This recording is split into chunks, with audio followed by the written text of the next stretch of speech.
All right, here with Nelly Korda after her first round at the Chevron Championship. 7 birdies on the card today, 3 bogeys. Can you just take us a little bit through some of the highlights of the round today?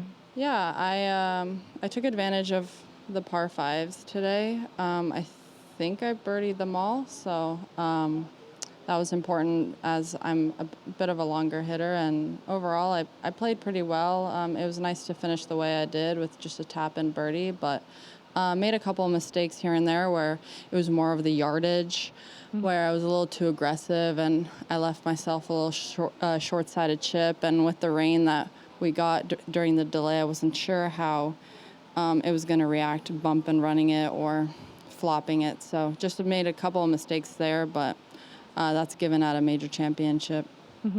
How did the rain affect the course today? It was just a little softer, but I mean, we didn't get that much rain, so it's just more around the greens where it just becomes a little softer, where typically, if it was a little burnt out, I would hit up bump and run, where now I wasn't sure if that was going to react the way it normally would.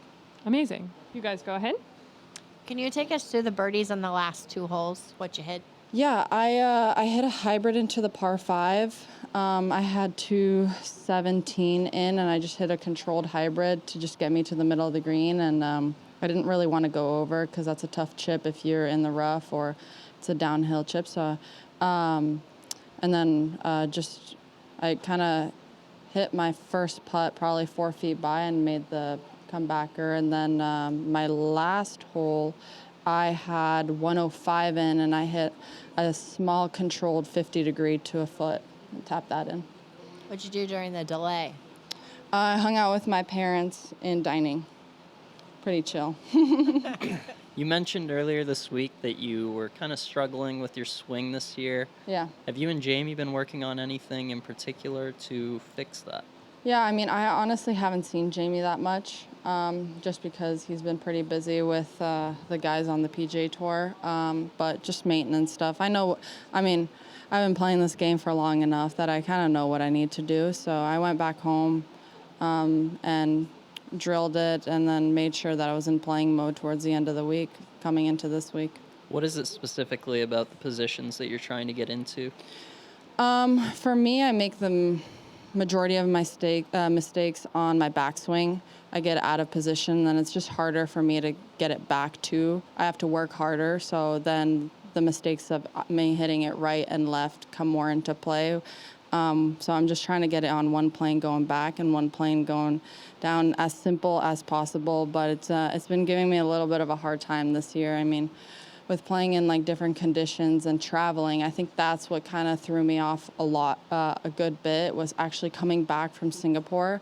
I felt like my balance was so off the first week or week and a half. So I feel like because I haven't traveled overseas that much in the past couple of years, that was something that actually plays a big part in travel, is your balance is off. And then I start to visualize opening up my face going on my way back, and that just caused so much kind of damage to my swing. So have you been getting underneath the plane from the top? No, I've just been like swinging my face kind of open, and then at the top it's not in the position it needs to be, so I'm kind of stuck. And then it can go either right or left. It depends on how, if I flip it or not, what I do. So I'm just trying to get it back onto one plane.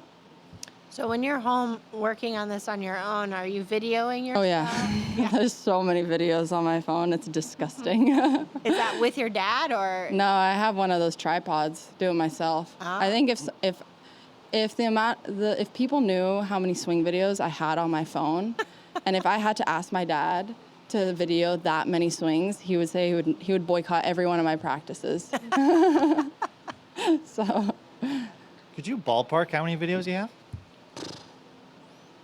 I mean, videos, I probably have, I don't even know. I mean, probably 6,000 swing videos, maybe more.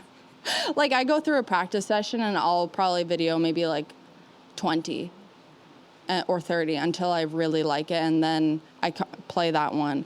But I have been told that I need to stop.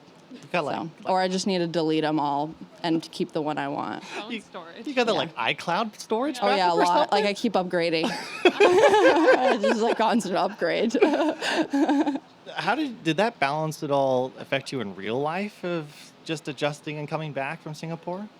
No. Just swing. I mean, yeah. I mean, you struggle. I think everyone struggles a little bit with jet lag, but that was the first time I actually felt like my balance was kind of off at practice.